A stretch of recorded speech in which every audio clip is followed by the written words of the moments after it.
Euzubillahimineşşeytanirracim. Bismillahirrahmanirrahim. Şüphesiz biz Kur'an'ı Kadir Gecesi'nde indirdik. Kadir Gecesi'nin ne olduğunu sen nereden bileceksin? Kadir Gecesi 1000 aydan daha hayırlıdır. Melekler ve ruh o gecede Rablerinin izniyle her türlü iş için iner de iner. O gece tan yerinin ağarmasına kadar bir esenliktir. Şüphesiz Rabbimiz doğruyu söylüyor.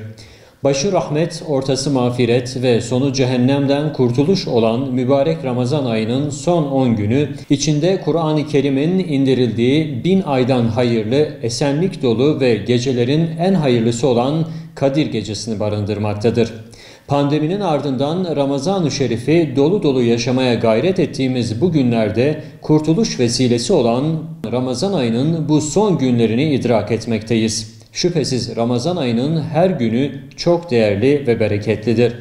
Rabbimiz bu mübarek ayın tamamına önem vermiş ve 1000 aydan daha hayırlı ve 80 sene ömre bedel bu müthiş geceyi bu ayın içine saklamış olup bununla bütün Ramazan'ı daha hassas bir şekilde değerlendirmemizi istemiştir.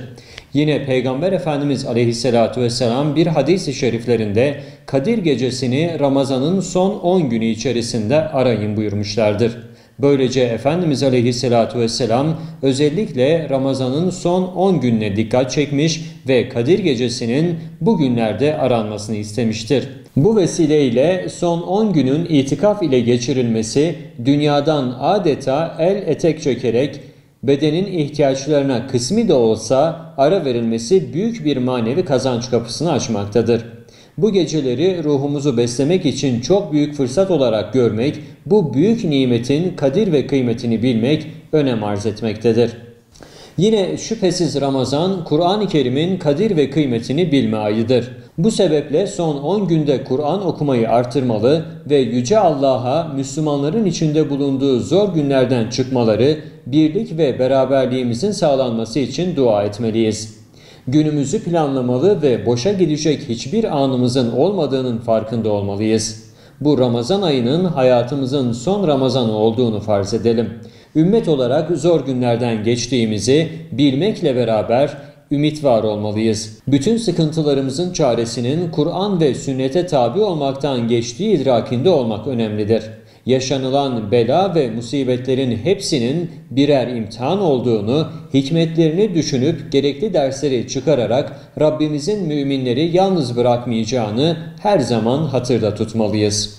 Dua kapısını her zaman açık tutmalı, başta Mescid-i Aksa olmak üzere bütün Müslümanların özgürlüğü için dua etmeli ve kardeşlik bağlarımızı güçlendirmek için çaba sarf etmenin öneminin farkında olmalıyız. Bu vesileyle bütün Müslüman kardeşlerimizin Kadir Gecesi'ni tebrik ediyor ve Rabbimizden bizlere Kur'an'ın kıymetini bilmeyi, okumayı, anlamayı ve gerektiği gibi yaşamayı nasip etmesini ve bizleri bir dahaki Ramazan'a ulaştırmasını niyaz ediyoruz.